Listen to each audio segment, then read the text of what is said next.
हनुमान ज्ञान गुण सागर जय कपीत तिहु लोक उजागर रामदूत अतुलित बलधामा अंजनी पुत्र पवन सुतनामा कंचन बरन विराज सुबेसा कानन कुंडल कुंचित केसा हाथ मंत्र और ध्वजा विराजे कांधे मुझ जनेऊ गुण साजे। रामचंद्र जी के नाम पर भगवा चोला पहनकर जो श्री रामचंद्र जी को बदनाम कर रहे हैं, हम उस विचारधारा के खिलाफ। मैंने श्री रामचंद्र जी के किरदार को पढ़ा है, उन्होंने अपने किसी भी लेसन में ऐसे करने की इजाजत नहीं दी है। पर ये जो बीच वाले लोग हैं, ये अपने कौम के रास्ते पर ही नहीं चल रहे हैं। जो सोच है ये आतंकी सोच है, ये हिंदुइज्म में भी नहीं आते हैं। और हिंदू भाइयों को सोचना चाहिए कि ये लोग पर्टिकुलरली कहाँ से आते हैं जो ऐसे दंगाओं को भड़काते हैं। क्योंकि हम हिंदू मुस्लिम एक लोकल एरिया में रहते हैं, आज तक हमारे कोई दंगे नहीं होते। ये पर्टिकुलरली दंगे क्यों होते हैं? हावड़ा पुलिस से मैं रिक्वेस्ट करता हूँ कि ऐसे बाहर के फिरंगी, बाहर के जो मेढक हैं, जो आकर हमारे बंगाल में उछल रहे हैं और ममता बनर्जी के लगाए हुए फ्लावर्स हैं, उनको ये उखाड़ने की कोशिश कर रहे हैं। मैं हावड़ा पुलिस से रिक्वेस्ट करता हूँ कि ऐसे बाहर के मधुमक्खियों को मार भगाएं, ऐसे बाहर के मधुमक्खियों को पकड़कर पिंजड़े में डालें। कैसे देखते हैं पूरे मामले को, जिस तरह से कल से लेके आज तक लगातार कई जगह में, हावड़ा, कोलकाता शहर के अलग अलग जगहों में इस तरह की घटना वारदात? सबसे पहले तो मैं कुछ बोलना चाहूँगा। हनुमान ज्ञान गुण सागर जय कपीत तिहु लोक उजागर रामदूत अतुलित बलधामा अंजनी पुत्र पवन सुतनामा महावीर वितलम बजरंगी कुमत निवार सुमत के संगी कंचन बरन विराज सुबेसा कानन कुंडल कुंचित केसा हाथ मंत्र और ध्वजा विराजे कांधे मुझ जनेऊ गुण साजे। ऐसे बहुत कंटिन्यू है जो मुझे याद है, पर पढ़ते पढ़ते टाइम बहुत जाएगा। तो मैं एक मुसलमान होकर मुझे हनुमान चालीसा याद है। तो आपने मुझसे जो क्वेश्चन किया कि हमने बचपन से ही अपने स्कूल में, अपने घरों में, अपने सोसाइटी में गंगा जमुना तहजीब को पालन किया है। अगर आप एरिया लोकल वाइज किसी भी हिंदू भाई को पकड़कर ये सवाल पूछेंगे, मैं ऑलवेज़ बोलता रहता हूँ, किसी को मुसलमान से ख़तरा नहीं, कोई मुसलमान को हिंदू से ख़तरा नहीं। पर ये पर्टिकुलर इंसिडेंट जब पेश आती है, ये पर्टिकुलर टुकड़े टुकड़े गैंग वाले लोग हैं जो कोई भी धर्म से रिलेटेड नहीं हैं। क्योंकि जो श्री रामचंद्र जी हैं, पुरुषोत्तम श्री रामचंद्र जी, वो बहुत महान व्यक्ति थे जिनके लिए हमारे दिल से बहुत ही आदर है और हम उनका रेस्पेक्ट करते हैं और उनके दिखाए हुए रास्ते में लोगों को चलना चाहिए। पर श्री रामचंद्र जी के नाम पर भगवा चोला पहनकर जो श्री रामचंद्र जी को बदनाम कर रहे हैं, हम उस विचारधारा के खिलाफ। तो क्या ये लोग बदनाम कर रहे हैं, आतंक फैला रहे हैं लोगों की? ये बेसिकली आतंक फैला रहे हैं। अगर हमें अल्लाह से कुछ मांगना होगा तो हम मस्जिद जाकर मांगेंगे, हम चर्च पे जाके, मंदिरों पे जाकर, गुरुद्वाराओं पे जाकर अल्लाह अकबर का नारा तो नहीं लगाएंगे। मुसलमानों को चाहिए कि वो अल्लाह अकबर का नारा लगाएं, पर मस्जिदों के अंदर लगाएं। वैसे ही हिंदू भाइयों को चाहिए वो जय श्री राम का नारा लगाएं, पर मंदिरों के अंदर लगाएं। क्योंकि मुसलमान जब मंदिरों में जाकर नारा लगाएंगे तो कुछ हासिल नहीं है, और हिंदू भाई जब मुसलमान के मस्जिदों में नारा लगाएंगे तो कुछ हासिल नहीं है। ये दोनों फिरके के लोगों को पता है, दोनों कम्युनिटी के लोगों को पता है। पर ये जो बीच वाले लोग हैं, ये अपने कौम के रास्ते पर ही नहीं चल रहे हैं। इनका जो धारणा है, इनका जो सोच है, ये आतंकी सोच है। ये हिंदुइज्म में भी नहीं आते हैं। और हिंदू भाइयों को सोचना चाहिए कि ये लोग पर्टिकुलरली कहाँ से आते हैं जो ऐसे दंगाओं को भड़काते हैं। क्योंकि हम हिंदू मुस्लिम एक लोकल एरिया में रहते हैं, आज तक हमारे कोई दंगे नहीं होते। ये पर्टिकुलरली दंगे क्यों होते हैं? जैसे नेत्री ममता बनर्जी बार बार कहती हैं, बाहर से आए हुए लोग हैं, ये बंगाल को उत्तर प्रदेश बनाने की कोशिश की जा रही है। तो क्या लगता है आज भी मामला हावड़ा का कोई किसी बहुत जगह में जो है मामला ठंडा नहीं हुआ? मामला अंडर कंट्रोल है।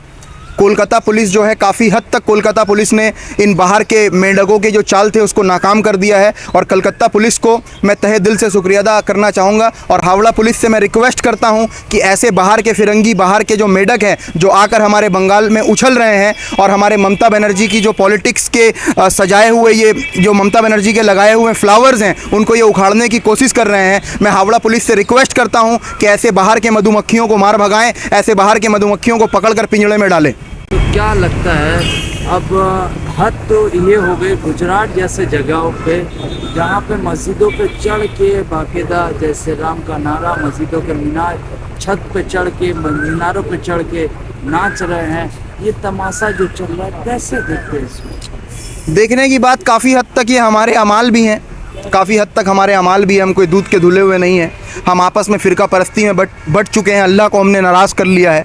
तो अल्लाह ताला ने फरमाया है कि जब जब हम ईमान से भटकेंगे तब तब हमारे ऊपर दज्जाल नाजिल होगा। तो इसमें बोलने वाली कोई बात नहीं है। हमारे देशवासियों को देखना चाहिए कि आज हमारे ऊपर कैसे जुल्म सितम हो रही है। और हमारे प्राइम मिनिस्टर नरेंद्र मोदी जी को भी ये देखना चाहिए कि हमारे साथ ये क्या हो रहा है, हमारी कसूरवार क्या है, क्या हम मुसलमान नहीं होना या मुसलमान होना क्या गुनाह है। ये हिंदू भाई नहीं कर रहे हैं, मैं किसी हिंदू भाई को कसूरवार ठहरा ही नहीं रहा, ना ही किसी भी कौम मिल्लत के लोग कर रहे हैं। ये पर्टिकुलर टुकड़े टुकड़े गैंग के लोग वाले हैं जिनका काम देश को बांटना है। ये देश को बांटकर देश की डेवलपमेंट को तोड़कर देश को 100 साल पीछे ले जाने वाला काम है। तो क्या लग रहा है, मुसलमान ये सब काम से डर जाएंगे या भय जाएंगे? अरे मुसलमान क्यों डरेंगे? ना मुसलमान डरेंगे, ना हिंदू डरेंगे, ना क्रिश्चियन डरेंगे, ना सिख डरेंगे, ना कोई डरने वाली बात क्या है? हम सबका हिंदुस्तान है भाई। इस हिंदुस्तान को आज़ादी हम सब ने मिल के दिलाया है। ये सोने की चिड़िया है हमारा हिंदुस्तान। और हिंदुस्तान में जो सेक्युलरिज्म है, हम हिंदू मुसलमान भाई भाई हैं और यही हमारे भारत का पहचान है। इस पहचान को नष्ट करने की कोशिश की जा रही है। ऐसे लोगों के मंसूबों को हमें नाकाम करना चाहिए। हमें भगत सिंह का वही नारा दोहराना चाहिए कि कौमी एकता जिंदाबाद, जिससे ब्रिटिश हुकूमत डरा करती थी। ये लोग कौन है? ये लोग ये लोग एक आतंकी टेररिस्ट मेंटालिटी के लोग हैं जो किसी धर्म के नहीं हैं। ये नास्तिक भी नहीं है, पता नहीं ये कहाँ से आते हैं। ऐसे लोगों की पहचान हमारे जांच एजेंसियों को करनी चाहिए, एसटीएफ वालों को करनी चाहिए, सीआईडी वालों को करनी चाहिए कि ये लोग कहाँ से आते हैं। बहुत प्रेम है, हिंदू भाई हैं हमारे।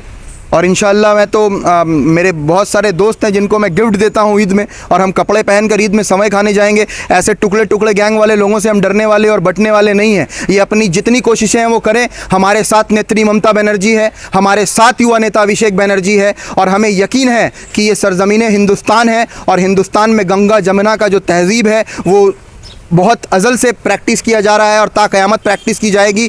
हम नारे तकबीर अल्लाहु अकबर का नारा लगाते रहेंगे, वो जय श्री राम का नारा लगाते रहेंगे। वो अपने धर्म निभाएंगे, हम अपना धर्म निभाएंगे। तो कुछ संगठन ऐसे भी हैं जो वो कह रहे थे कि हम लोग को पहले खुलकर आज़ादी नहीं था मनाने का, अब जाके मिला है, तो मुसलमानों को इतना दिक्कत क्यों हो रहा है? किसी को कोई दिक्कत नहीं है भाई। मुसलमानों को दिक्कत तब होती है, लोग जो लोग भी कह रहे हैं कि मुसलमानों को दिक्कत है, अगर मंदिरों के बाहर नारे लगते और कोई मुसलमान जाकर वहाँ रोकता तो कह सकते हैं कि मुसलमानों को दिक्कत होगा।